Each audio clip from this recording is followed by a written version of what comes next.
Ich möchte in einem Ironman mitmachen. Ja, richtig gehört. Ich möchte gerne einen Ironman 73 laufen. Der 73 Ironman, der funktioniert folgendermaßen: 2 Kilometer schwimmen, 85 Kilometer Velo fahren und 21,2 Kilometer rennen.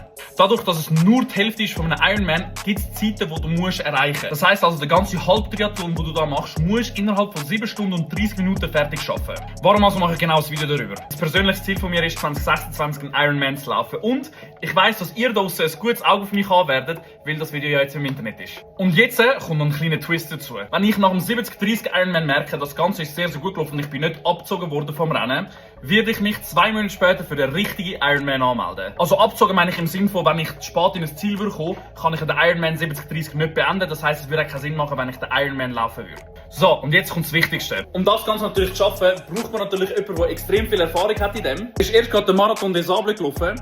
Peter, ich brauche deine Tipps und deine Hilfe. Peter, wärst du bereit, ein paar Tipps abzugeben?